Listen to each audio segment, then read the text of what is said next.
You see it all the time at the gym. Hands drooping, forearms on the thighs, rounded shoulders and upper back arched, forward head and bent neck. It's the dreaded climber's hunch, which not only makes you look like kind of a goose, but can lead to significant shoulder, neck, and back problems if you don't do anything to counteract it. Luckily, I've got just the solution for you. In this episode, we're going to discuss why the climber's hunch is significant, how to know if you really have it, what causes it in the first place, and of course, how to actually get rid of it. So let's get right to it. Yo. What's up? What you doing? Just hanging, super chill. Try that yellow one over there. No, but I tried that green one over there. So I got a really high Gaston move though. It's too hard. Yeah, dude. Overhead holds suck. Like up here, dude. Yeah, like makes my back hurt. Oh, you wanna like sit down and rest, bro? Yeah, good call, bro.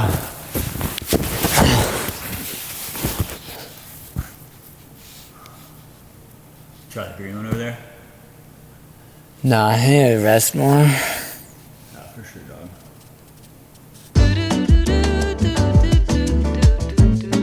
Before I get started, a little public service announcement. People can continue to exist and climb with the climber's hunch just fine for quite a while, so this is not a death sentence. Don't let it kill your self-confidence or motivation to climb. But we gotta be realistic with ourselves when evaluating our health and performance, and a climber's hunch can significantly impact those two things in the following ways.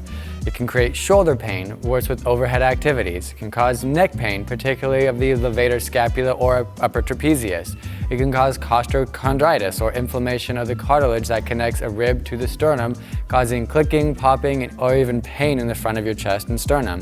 It can cause mid or upper back pain, and even lower back pain if you have a more developed issue. And don't forget the defeated looking posture, like you just lost your entire life savings to Dogecoin. And if it wasn't obvious, all these things will make you worse at climbing. So if your goal is to get better at climbing, stick around. A climber's hunch has both primary and secondary causes. The primary cause is poor core activation and poor postural awareness, leading to poor sustained postures. This leads to an unideal anatomical adaptation, which becomes the secondary causes.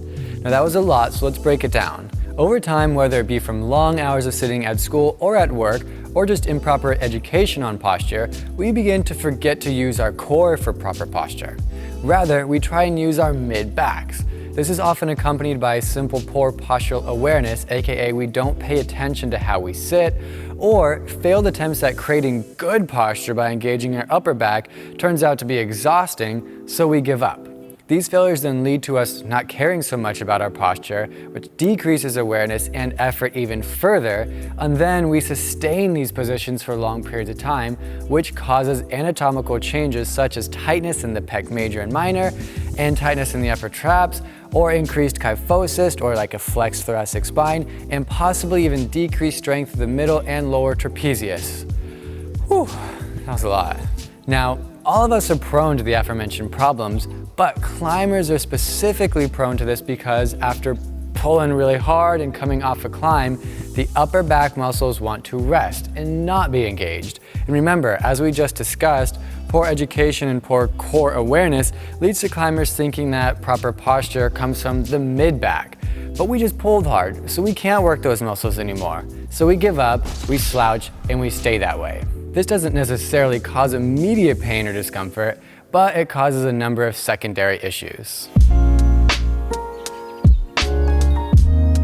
This test is designed to identify areas of deficient mobility, strength, or awareness in your anatomy that makes you prone to a climber's hunch. Specifically, we'll look at core control and awareness, mobility in the thoracic spine, and positioning of the shoulders. To do this test, you'll perform each of the following 4 steps in order and identify potential limitations along the way. Turn up the volume on your phone or computer and follow along with me. Step 1. Stand with your heels approximately 12 inches or about 30 centimeters from a wall. Step 2. Place your sacrum or lower back flat on the wall and work the entire spine up to be flat. Were you able to get your lower back flat on the wall? If not, you may not have great control of your core and/or pelvis. Step 3. Place your head against the wall by extending your neck back until it gently rests against the wall. How much extension did it take for you to touch the wall with your head? Were you staring up at the ceiling by the time your head touched? If so, you may have a much stiffer or rigid and more flexed or kyphotic thoracic spine. What are your shoulders doing? Were they both close to the wall or were they quite rounded and forward? This may be an indication of a tight pec minor. Step 4. Perform a chin tuck and try to straighten your spine further until you are looking straight ahead. Did you feel like it created a huge stretch and you were at max effort to try and look straight ahead again? The amount of effort in this stage is another indicator of your spine's mobility or lack thereof. And you're done. If these positions were very easy for you, you likely aren't prone to a climber's hunch as you have few anatomical limitations in those areas. You may still exhibit some signs of hunching due to poor postural awareness though, so this video can still be of benefit. On the other hand, if you found many of the positions I described to be difficult or even impossible to achieve, you'll definitely want to keep watching so you can learn what to do about it. To fix the hunch, we'll follow a recipe of mobilizing and stretching, and then strengthening while also improving our core awareness. A delicious recipe. This system will address both the primary and secondary causes of a climber's hunch.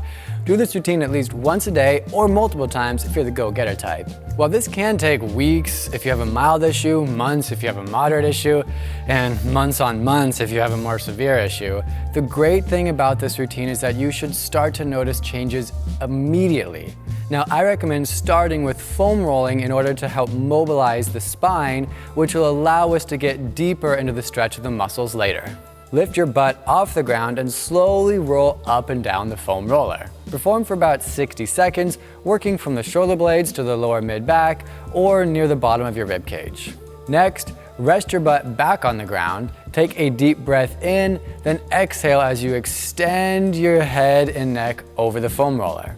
Perform 2 to 3 times or breaths in each location, moving about 1 segment or 1 inch at a time, higher or lower, depending on where you started.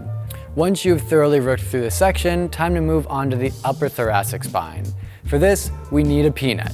Lay back on the peanut, landing with it near your lower mid-scapular region. Rest your head all the way onto the ground and then perform a small chin tuck. Engage your core and/or tilt your pelvis so your lower back is flat on the ground. Raise your arms straight up into the air, take a deep breath in, then exhale as you allow your arms to fall overhead. Perform 2 to 3 breaths and then slide your body slightly down, moving about 1 segment or 1 inch, and repeat.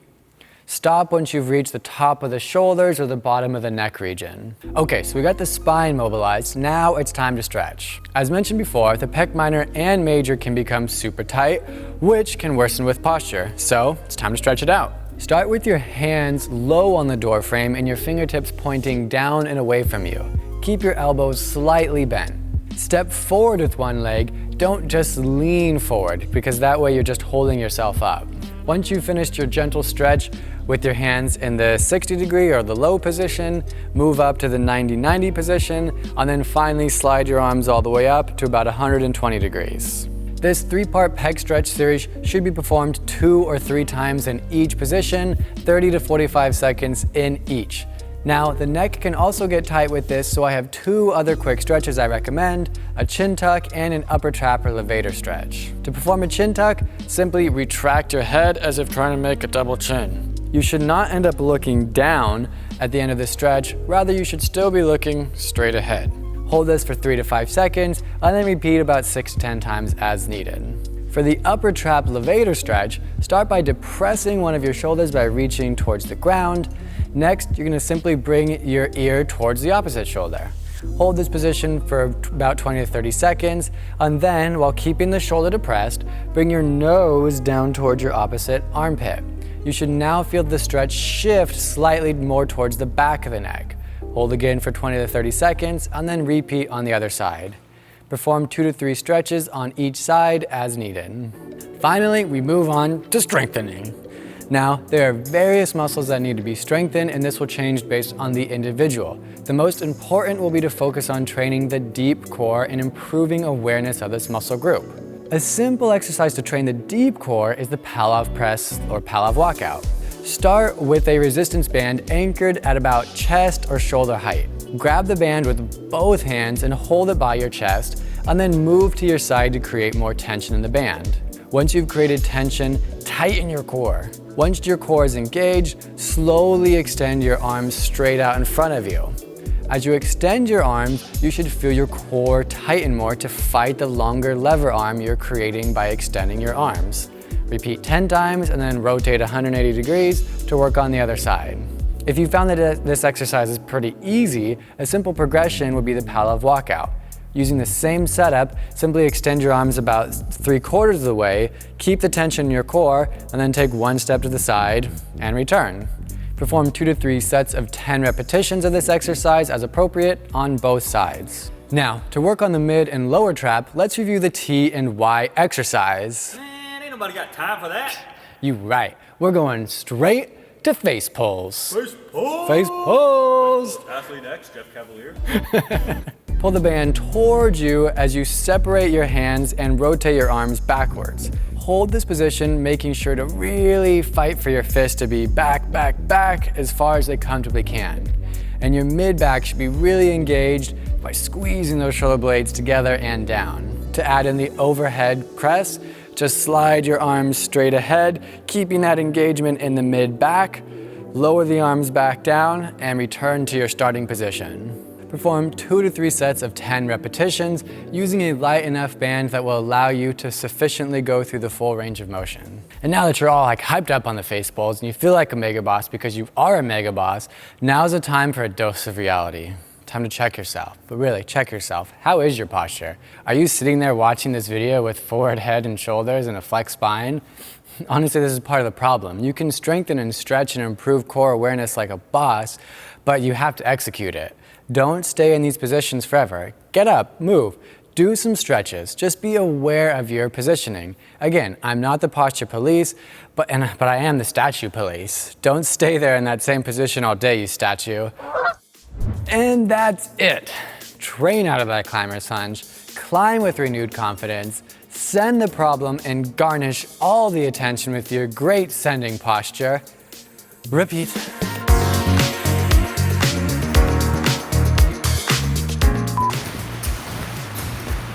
What's up, my dude? Hello, good sir. Feeling pretty confident today. I don't know about you. Oh, quite confident. In fact, I already flashed all the climbs in the gym. Ah, indeed. I really liked the bloopers on the last one, by the way. No, there's so many good ones. There were a lot of good ones. Great. What the variability part. Hey, look it, I said it this time. Variability.